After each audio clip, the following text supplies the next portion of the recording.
अस्सलामुअलैकुम, कैसे हैं आप सब। उम्मीद करती हूँ आप लोग सेहत और ईमान की बेहतरीन हालत में होंगे। आज का हमारा टॉपिक है कि हमने पेपर को कैसे अटेम्प्ट करना है बहुत अच्छे मार्क्स लेने के लिए। दोस्तों, जैसा कि आप जानते हैं एग्ज़ाम से पहले सब परेशान होते हैं कि एग्ज़ाम में अच्छे मार्क्स कैसे हासिल करें। अब परेशान होने की कोई ज़रूरत नहीं है। मैं आपको सिखाऊंगी बहुत ही आसान और सिंपल सी टिप्स जिसे आप बहुत अच्छे मार्क्स हासिल कर सकते हैं। चलिए देखते हैं सबसे पहली टिप कौन सी है। सबसे पहले हमारी टिप है कि हमने अपने पेपर को ग्रेसफुल कैसे बनाना है और उसकी लुक कैसे अच्छी बनानी है। इसके लिए ज़रूरी है कि प्रेजेंटेशन अच्छी होनी चाहिए और आपको पता होना चाहिए कि अपने एग्जामिनर को कैसे इंस्पायर करना है। ज़ाहिर बात है, आप अपने पेपर की लुक कितनी अच्छी बनाएंगे तो तभी एग्जामिनर इंस्पायर होगा आपसे। अगली हमारी टिप ये है कि हमने अपने पेपर की प्रेजेंटेशन कैसे करनी है। तो उसके लिए बहुत ही आसान सा तरीका ये है कि आपने प्रॉपर हेडिंग बनानी है। प्रॉपर हेडिंग से मुराद ये है कि कोई भी गैर ज़रूरी हेडिंग नहीं ऐड करनी। आपने सिर्फ जो ज़रूरी हेडिंग है वो ही हेडिंग करनी है और वो भी पेपर की मिड में लिखनी है, यानी पेपर के सेंटर में आपने अपनी जो भी ज़रूरी हेडिंग है। कुछ हेडिंग ऐसी होती हैं कि मेन हेडिंग होती हैं और कुछ हेडिंग होती है सब हेडिंग होती हैं। ये मैं आपको अपनी अगली वीडियो में बताऊंगी कि आपने कैसे पेपर प्रेजेंटेशन करनी है।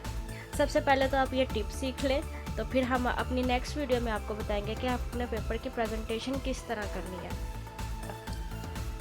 तो इसके बाद आपने ये करना है कि आपने ब्लू मार्कर से मार्जिन लाइन ज़रूर लगानी है। जबकि ये सबसे पहली टिप होती है कि आपने जैसे ही आपके पास पेपर शीट आती है, आंसर शीट आती है, तो आपने सबसे पहला काम ये करना है कि आपने उस पर ब्लू मार्कर से मार्जिन लाइन लगा देनी है।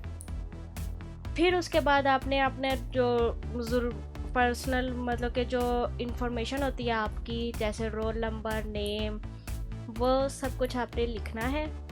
उसके बाद आपने सबसे पहले जब आप क्वेश्चन अटैम्प्ट करने लगेंगे तो आपने उसका नंबर ज़रूर लिखना है। जो क्वेश्चन पेपर पे जो उसका क्वेश्चन नंबर होता है वो आपने अपनी आंसर शीट पे ज़रूर मेंशन करना है कि ये कौन सा क्वेश्चन नंबर है आपकी क्वेश्चन शीट से।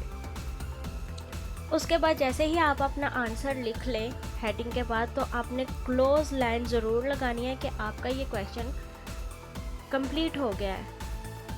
क्योंकि जब एग्जामिनर चेक कर रहा होता है ना, तो वो तो उसको होती है जल्दी, क्योंकि उसने एक पेपर थोड़ी अटैम्प्ट चेक करना होता है, उसने बहुत सारे पेपर चेक करने होते हैं। तो वो होता है कि वो कई दफ़ा होता है कि एग्जामिनर को पता नहीं लगता कि वो एक ही आंसर समझ के दो क्वेश्चन का वो चेक कर लेता है और मार्क्स दे देता है आपको। तो बेहतर ये है कि आप उसको बाकायदा उसकी क्लोजिंग लाइन लगाएं ताकि उसको पता हो कि ये यहाँ पे ये क्वेश्चन ख़त्म हो गया है और यहाँ से अब नेक्स्ट क्वेश्चन शुरू हुआ है।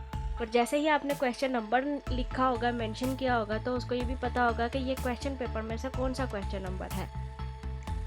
एक और हमारी टिप ये है कि आपने कोई भी एक्स्ट्रा क्वेश्चन नहीं लिखना। एक्स्ट्रा क्वेश्चन से मुराद ये है कि बहुत सारे स्टूडेंट्स ऐसे होते हैं कि जो अपना पेपर अटैम्प्ट करते हुए एक्स्ट्रा क्वेश्चन लिखाते हैं कि जौन सा अच्छा लिखा होगा पे एग्जामिनर उसके मार्क्स दे देगा। ऐसा कहीं पर भी नहीं होता।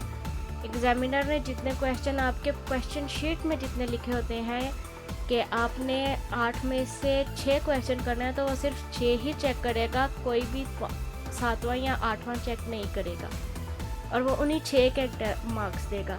तो बेहतर यह है कि आप सबसे पहले आप अपने क्वेश्चन जो है आपको अच्छे से आता है, आप अपने सिर्फ वही क्वेश्चन करें, कोई भी एक्स्ट्रा क्वेश्चन अटैम्प्ट नहीं करें। तो दोस्तों, ये थी हमारी आज के टॉपिक की बहुत ही सिंपल टिप्स एंड ट्रिक्स जिसे आप अपने पेपर में बहुत ही अच्छे मार्क्स और बहुत ही अच्छा रिज़ल्ट हासिल कर सकते हैं। अपनी दुआओं में याद रखिएगा। Thank you so much. अस्सलाम वालेकुम रहमतुल्लाहि व बरकातुहू।